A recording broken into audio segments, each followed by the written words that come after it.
Kali ini kita akan membahas sebuah series yang berjudul The Last of Us. Series ini diadaptasi dari game PlayStation yang berjudul sama, yaitu The Last of Us. Tanpa berlama-lama, inilah alur filmnya. Film dibuka dengan sebuah talkshow pada tahun 1968 yang mengundang dua ilmuwan. Presenter lalu mewawancarai hal apakah yang bisa membuat populasi manusia punah. Lalu salah satu ilmuwan menjawab bahwa yang bisa menjadi penyebab punahnya populasi manusia yaitu sebuah jamur. Sontak hal itu memicu gelak tawa penonton. Ilmuwan itu melanjutkan bahwa di dalam ekosistem, jamur bisa memasuki otak dari semut, dan jamur itu kemudian mengendalikan kendali pikiran dari sang semut, sampai jamur tersebut menggerogoti tubuh semut sampai tewas. Ilmuwan itu pun mengatakan bahwa jika jamur itu bisa berevolusi, ada kemungkinan bahwa jamur itu akan melakukan hal yang sama pada manusia, seperti pada semut, dan itu akan memicu kepunahan dari populasi manusia. We lose.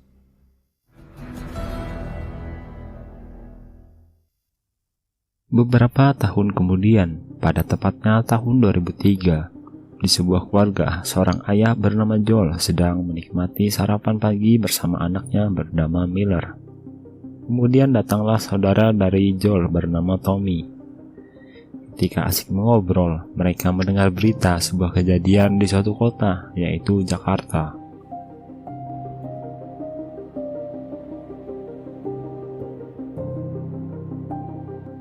Pada hari itu, ayahnya berulang tahun. Joel berjanji akan membawakan kue dan mengadakan acara kecil-kecilan bersama anaknya. Karena hari itu ayahnya ulang tahun, Miller berinisiatif untuk memberikan hadiah dengan memperbaiki jam tangan ayahnya. Ketika Joel mau mengantarkan Miller ke sekolah, mereka sempat bertegur sapa dengan tetangganya. Kakek nenek yang sudah sangat tua. Kakek itu meminta Miller jika ada waktu luang bisa bertamu ke rumahnya. Singkat cerita, Miller pun bersekolah seperti biasanya. Setelah pulang sekolah, ia pun langsung pergi ke toko jam untuk memperbaiki jam tangan ayahnya.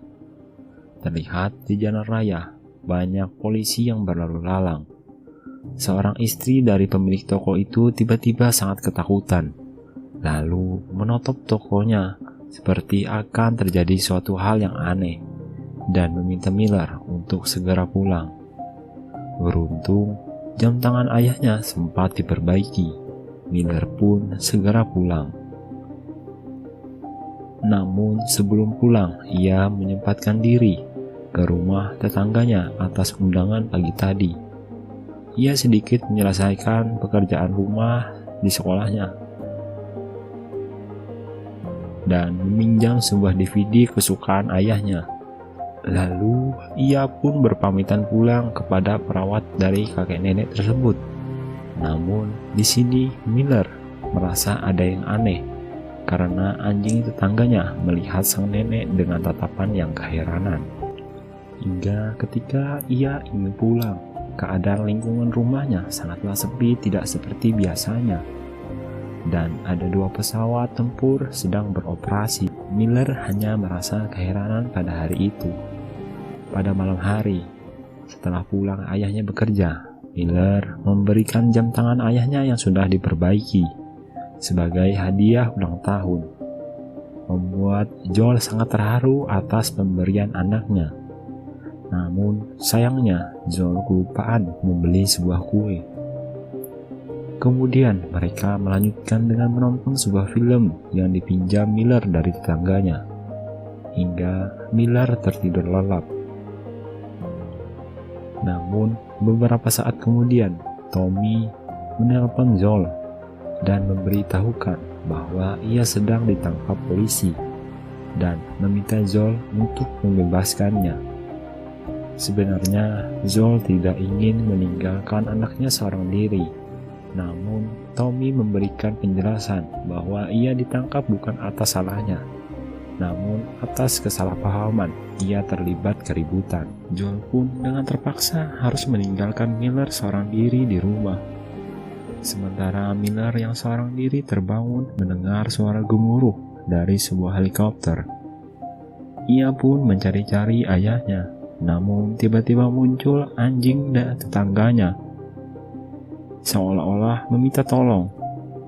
Miller kemudian memeriksa rumah tetangganya, dan betapa terkejutnya ketika ia melihat sebuah darah di lantai rumah, hingga ia pun melihat sang nenek yang telah lumpuh bisa bergerak dan telah menggerogoti perawat.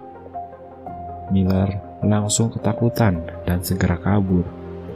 Nenek yang melihat Miller yang berada di sana langsung mengejarnya.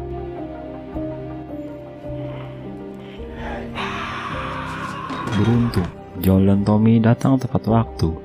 Joel pun langsung menolong anaknya dengan menghantamkan sebuah kunci kepada sang nenek yang sudah berperilaku seperti zombie, hingga ia tewas. Joel lalu menenangkan Miller dan memberitahukan bahwa hal itu juga terjadi pada banyak orang di kota.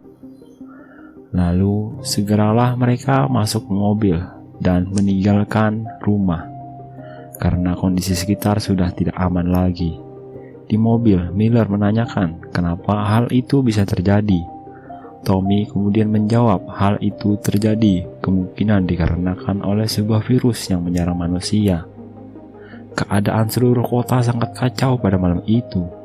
Di perjalanan, mereka sempat dimintai pertolongan oleh orang-orang yang mobilnya rusak. Namun, Joel meminta untuk terus melanjutkan perjalanan demi keselamatan mereka bersama. Ternyata, jalan yang mereka tuju sudah diblokir oleh pihak militer.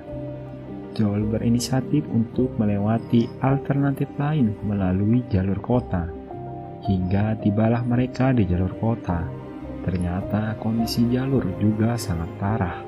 Banyak orang-orang berlarian yang sedang dikejar oleh para zombie yang haus akan darah. Mereka berusaha keluar dari kekacauan kota tersebut, hingga tiba-tiba muncul sebuah pesawat yang jatuh dari langit yang membuat ledakan yang sangat dahsyat, hingga mobil mereka juga terkena efek dari ledakan tersebut. Beruntung mereka masih selamat dari ledakan tersebut, namun naas Miller terkilir kakinya akibat dari kecelakaan tadi, dan tiba-tiba sebuah mobil polisi langsung menabrak mobil mereka yang membuat Tommy terpisah. Akibat terhalang mobil polisi yang menabrak mobil mereka, mereka pun berpisah dan akan bertemu di sebuah titik pertemuan. Karena Miller tak bisa berjalan sebagai seorang ayah, Joel pun langsung menggendong anaknya untuk pergi dari sana. Lalu ia dikejutkan dengan banyak sekali manusia yang telah berubah menjadi zombie, hingga salah satu zombie menyadari keadaan mereka dan langsung mengejarnya.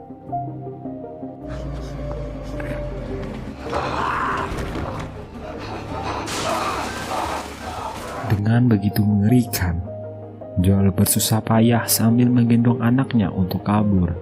Hingga sampai suatu saat ketika zombie itu sudah hampir dekat, tiba-tiba muncullah seorang tentara yang langsung menembak zombie tersebut hingga tewas. Joel dan Miller dapat tenang sesaat, namun militer tersebut mendapat perintah dari atasannya untuk membunuh mereka karena dianggap sudah terinfeksi.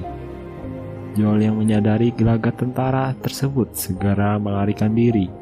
Ia berusaha menghindar dari tembakan dari sang tentara, hingga membuat mereka terjatuh.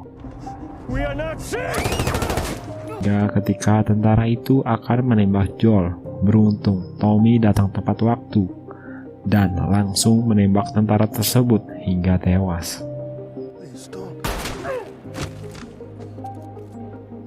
Namun disayangkan, Miller ternyata terkena tembakan hingga ia mengeluarkan banyak darah dan tak terselamatkan.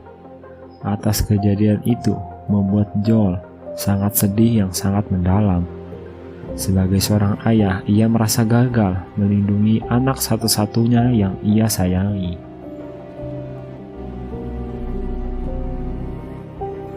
Scene pun beralih ke 20 tahun kemudian. Terlihat seorang anak yang sedang berjalan keletihan di sebuah hutan menuju sebuah kota pemukiman karantina di Boston. Di sana, para petugas langsung memeriksa anak tersebut untuk memeriksa apakah anak tersebut sudah terinfeksi virus jamur atau tidak. Dan anak tersebut menunjukkan gejala telah terinfeksi virus. Bocah ini pun lalu disuntikkan sebuah cairan, dan ternyata itu adalah sebuah suntikan mati. Hal ini berguna untuk mencegah agar virus tidak menyebar ke masyarakat yang lainnya. Dan para mayat-mayat yang telah terinfeksi ini pun langsung harus dibakar, termasuk mayat bocah tadi. Dan petugas yang membakar mayat tersebut, salah satunya adalah Joel. Ia digaji sebagai petugas oleh pasukan pemerintah bernama Fedra. Fedra di zona karantina mengatur seluruh hukuman yang ada, hingga hukuman yang terberat yaitu hukuman gantung untuk orang-orang yang mencoba kabur dari zona karantina. Joel di sini selain memiliki pekerjaan sebagai pembakar mayat, ia juga menjual narkoba, bahkan pihak militer juga membeli narkoba darinya. Walaupun telah memiliki pekerjaan di zona karantina ini, Joel bersama pasangannya bernama Teresa diam-diam berencana kabur dari zona karantina ini untuk mencari keberadaan saudaranya si Tommy. Untuk itu mereka memerlukan sebuah aki agar truk mereka bisa dinyalakan. Dan ketika Teresa bertemu dengan kelompok gangster yang menjual aki, pemimpin kelompok ini adalah seorang pria bernama Robert. Mereka malah menyekap Teresa dan ingin merampok Teresa. Namun tiba-tiba ledakan dari luar ruangan merusak ruangan tersebut hingga Teresa berhasil kabur. Ledakan tersebut ternyata akibat adanya peperangan antara pihak pemerintah Fedra dengan kelompok pemberontak bernama Firefly. Setelah itu pasukan Fedra juga menangkap Teresa karena juga sedang berada di sana. Lalu scene pun berpindah ke seorang anak kecil bernama Ellie yang sedang ditawan oleh kelompok Firefly. Mereka terlihat melakukan pengetesan terhadap Ellie karena selalu disekap. Ellie selalu saja membangkang dengan petugas yang ada. Berpindah ke Joel yang mendatangi sebuah stasiun radio. Di sana banyak orang-orang meminta jasa dari radio telekomunikasi untuk berkomunikasi dengan saudara-saudaranya yang ada di luar. Joel kembali mendatangi bapak tersebut untuk menanyakan apakah ada balasan dari Tommy, karena Tommy telah 3 minggu tidak menghubunginya. Joel khawatir terjadi hal yang tidak diinginkan kepada saudaranya itu. Dan Joel lalu meminta bapak tersebut untuk menunjukkan letak menara telekomunikasi di tempat Tommy berada. Ia akan mencari sendiri keadaan Tommy meskipun harus keluar dari zona karantina. Sesampainya di rumah, Teresa memberitahukan bahwa Robert telah menipu mereka dan menjual aki kepada orang lain, serta mereka kehilangan uang untuk membeli aki tersebut. Mereka lalu mencari tahu keberadaan Robert. Dari sebuah informan, ternyata Robert akan melakukan transaksi dengan ketua Firefly, yaitu Marlin. Di sisi lain, Marlin lalu membebaskan belenggu rantai dari Ellie. Nampaknya anak ini memiliki sebuah hal yang spesial.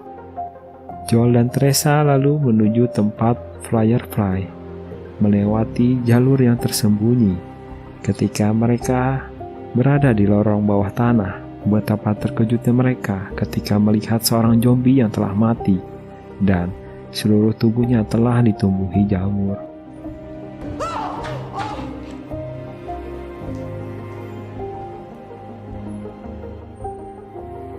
Setibanya di markas Firefly, gangster pimpinan robot tersebut ternyata telah tewas karena bentrok dengan anggota Firefly.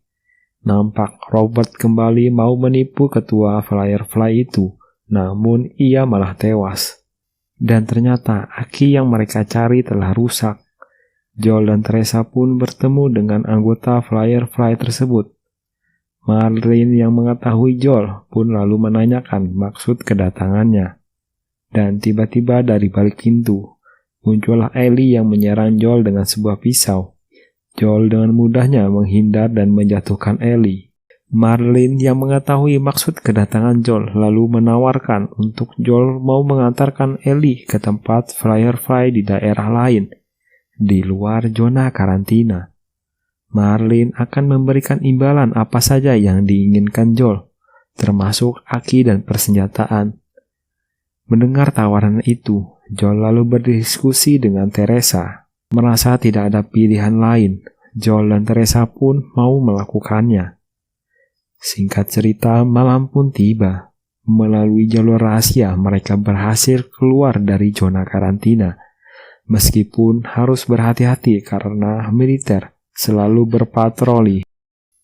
Namun, mereka terciduk oleh seorang militer yang juga customer narkoba dari Joel yang sedang buang air kecil. Ia pun memeriksa mereka bertiga apakah mereka telah terinfeksi. Hingga ketika mau memeriksa Ellie kemudian menusuk militer tersebut hingga kesakitan. Militer ini pun waspada dan menodongkan senjatanya ke arah Joel.